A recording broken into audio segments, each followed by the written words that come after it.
Assalamualaikum warahmatullahi wabarakatuh. Perkenalkan, saya Rizky Amalia dengan NPM C1C023006. Pada kesempatan kali ini, saya akan menjelaskan materi bab 5 AKL dengan judul Transaksi entitas induk dan anak, persediaan dan jasa. Nah, jadi dalam penyusunan laporan konsolidasi, menurut PSAK nomor 65, salah satu aspek penting adalah bagaimana memperlakukan transaksi antar entitas dalam satu kelompok usaha. Nah, transaksi ini bisa terjadi antara induk dengan anak ataupun antar anak perusahaan. Transaksi tersebut dinamakan transaksi intragrup atau transaksi yang ada di dalam satu grup perusahaan. Nah, jenis transaksinya itu ada 3. Yang pertama itu ada transaksi hulu atau downstream. Jadi, transaksi yang terjadi dari induk ke anak perusahaan. Sedangkan yang kedua yaitu transaksi hilir atau upstream, yaitu transaksi dari anak perusahaan ke induk perusahaan. Yang ketiga yaitu transaksi lateral atau transaksi yang terjadi antar anak perusahaan. Nah, 2 transaksi yang paling sering terjadi dan mempengaruhi laporan konsolidasian adalah transaksi persediaan dan transaksi jasa. Yang pertama, kita masuk ke transaksi persediaan. Bagaimana perlakuannya? Yang pertama, jika induk menjual persediaan ke anak atau terjadi transaksi hulu, maka keuntungan atau kerugian dari penjualan tersebut dicatat penuh oleh induk. Langsung saja kita masuk ke contoh di halaman 145. PT Nusantara telah melakukan pembelian 75% saham PT Andalas. Jadi PT Nusantara ini sebagai induknya, kemudian PT Andalas ini sebagai anaknya. Kepemilikan PT Nusantara ini 75% dan PT Andalas ini 25%. Nah, kemudian nilai bukunya itu 900 juta. Nah, jadi kita mencatat terlebih dahulu atas pembelian PT Andalas oleh PT Nusantara. Yang pertama itu investasi PT Andalas pada kas. Karena kan kalau kita membeli perusahaan lain itu kita mengeluarkan kas sebesar 900 juta. Nah, 900 juta ini tuh 75% kepemilikan PT Andalas. Karena 300 jutanya itu dimiliki oleh kepentingan non-pengendali. Nah, kemudian selama tahun 2020 PT Andalas melaporkan perolehan laba neto sebesar 200 juta dan mengumumkan pembagian dividen sebesar 50 juta. Jadi kita jurnal terlebih dahulu untuk melaporkan perolehan laba neto. Karena kepemilikan kita hanya 75%, sehingga 200 juta tadi kita kalikan dengan 75%, yaitu sekitar 150 juta. Nah, kita jurnal karena kita mendapatkan laba, jadi investasi PT Andalas kita bertambah dan bagian laba atas PT Andalas juga bertambah sebesar 150 juta. Nah, 150 juta ini 70% dari 200 juta. Nah, kemudian karena tadi PT Andalas ini juga mengumumkan dividen, sehingga kas kita bertambah. Tetapi investasi pada PT Andalas juga berkurang sebesar 75% dari 50 juta. Karena kan kepemilikan kita hanya 75%, sehingga sekitar 37.500.000. Nah, kemudian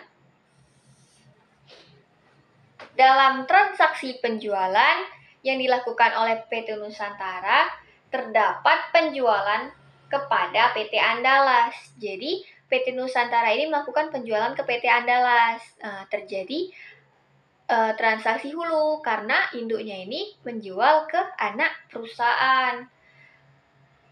Penjualannya itu sebesar 100 juta dan beban pokok penjualannya itu 40 juta. Karena aturannya ini, keuntungan transaksi hulu yang belum terrealisasi dicatat oleh induk itu secara penuh. Jadi, keuntungannya ini kan ada 60. 60 ini penjualannya 100, kemudian beban pokoknya ada 40. Jadi, keuntungannya itu ada 60. Nah, 60 itu kita jurnal. Jurnalnya itu bagian laba PT Andalas pada investasi PT Andalas sebesar 60. Sebesar keuntungan. Keuntungannya itu dicatat penuh. Walaupun kepemilikannya tadi cuma 75%, tapi keuntungannya itu kita catat penuh. Nah, kemudian di akhir periode ini, karena persediaan yang diperoleh PT Andalas dari PT Nusantara tadi belum terjual sampai akhir periode, sehingga dari sudut pandang konsolidasian, penjualan dan beban pokok PT Nusantara terkait transaksi hulu itu harus dieliminasi. Sehingga kita catat akunnya itu berlawanan untuk mengeliminasi. Penjualan kan saldo normalnya di kredit. Karena kita akan eliminasi, kita catat penjualannya di debit sebesar 100 juta. Nah, kemudian beban pokok juga kita eliminasi. Beban pokoknya tadi ada 40. Nah, kemudian persediaan juga kita eliminasi sebesar 60.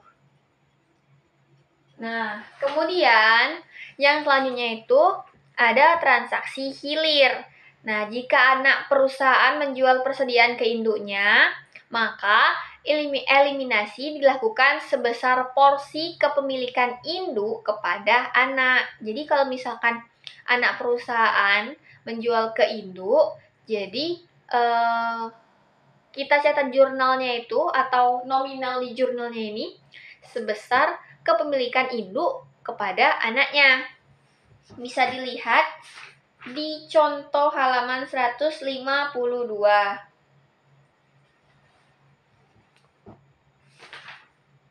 Itu di contoh itu, PT Nusantara melakukan pembelian 75% saham PT Andalas dengan nilai bukunya 900 juta. Sama nih jurnalnya. Investasi oleh PT Andalas 900 juta.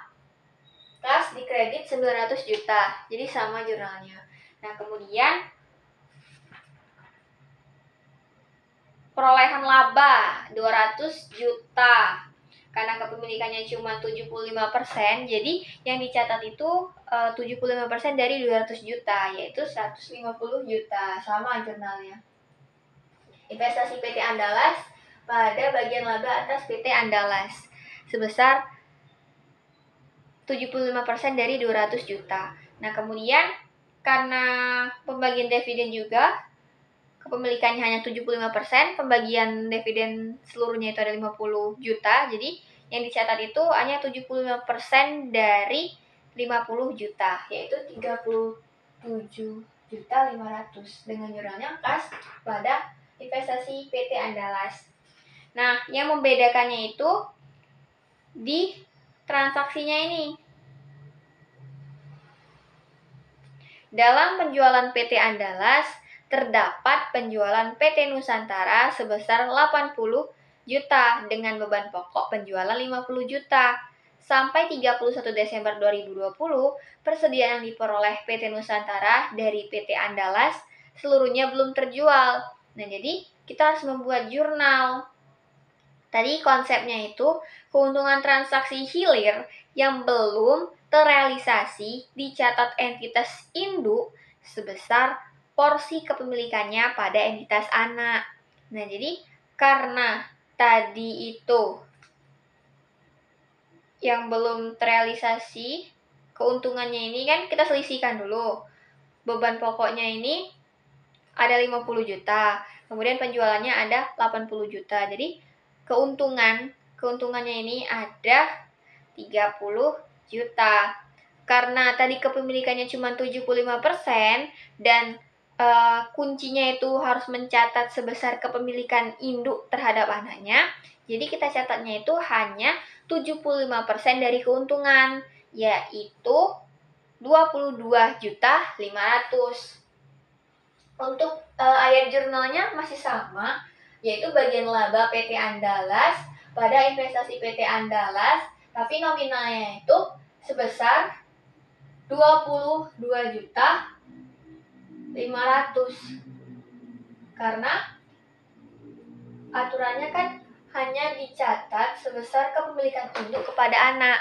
Kepemilikan induknya itu hanya 75%. Nah, kemudian kita buat jurnal eliminasi juga.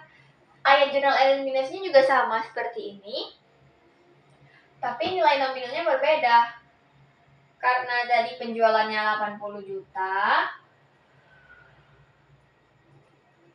kemudian beban pokoknya itu 50 juta, berarti keuntungannya tuh atau persediaannya itu ada 30 juta. Nah, jadi letak perbedaannya ini antara transaksi hulu dan transaksi hilir ini adalah kalau transaksi hulu yang sebelah sini dia dicatat sepenuhnya walaupun kepemilikannya itu tidak 100%. Tapi kalau misalkan transaksi hilir dia dicatat sebesar nilai kepemilikan induk terhadap anak.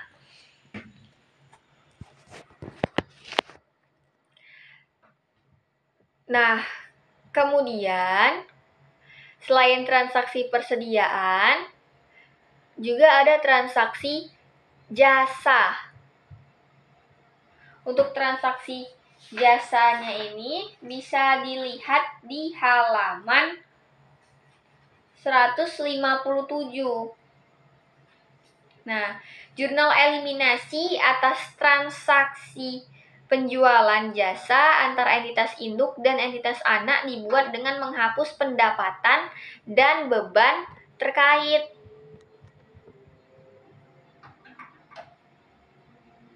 Jadi, perlakuannya itu selain persediaan, transaksi antar perusahaan itu, maksudnya intra perusahaan di dalam satu perusahaan itu juga berupa penyediaan jasa.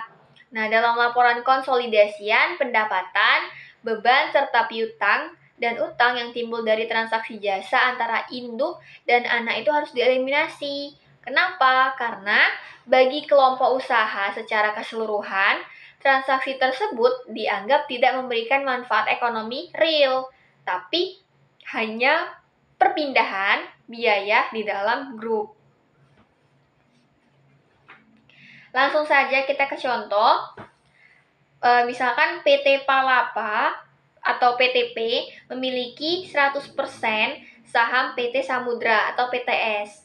Nah, pada Desember 2020, PTP ini memberikan jasa perawatan mesin kepada PTS sebesar 20 juta. Nah, tagihannya itu telah dikirimkan pada 25 Desember 2020.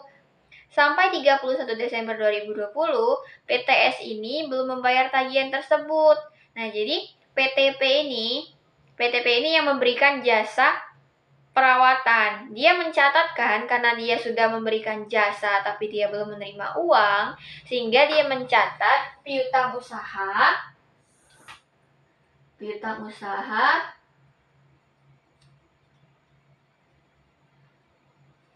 dan pendapatan jasa, karena dia sudah mengakui pendapatan. Dia sudah memberikan jasanya kepada PTS. Sebesar 20 juta ya jasanya.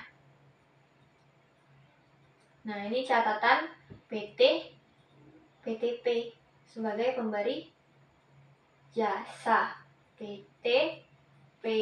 Nah, karena yang menerima jasanya ini adalah PTS ini sudah merasakan manfaat dari perawatan tersebut, sehingga PTS ini mengakui beban perawatan. Karena belum dibayar, jadi PTS ini wajib mengakui adanya hutang usaha. Nah, karena konsepnya itu masih dalam satu grup perusahaan yang sama, dan sampai akhir bulan ini belum dibayar, utang piutang yang ditimbulkan dari transaksi penjualan jasa antara entitas induk dan entitas anak itu harus dieliminasi. Sehingga kita harus membuat jurnal eliminasi untuk kedua transaksi ini.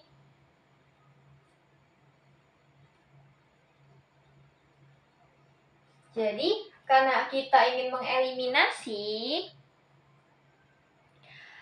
ini pendapatannya ini kita letakkan di debit. Sehingga pendapatannya kan dihapuskan. Kemudian beban. Beban ini kita letakkan di kredit.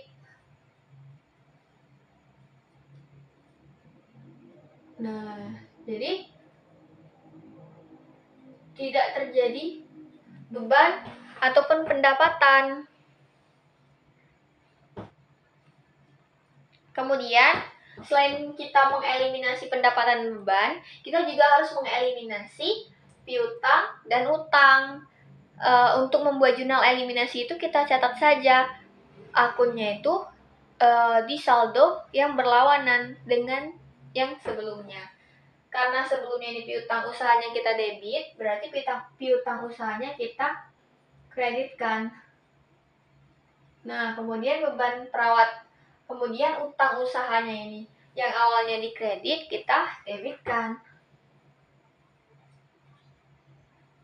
sebesar 20 juta. Nah, seperti itu.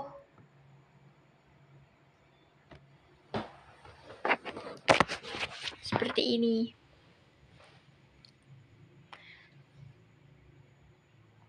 Jadi, harus kita eliminasi.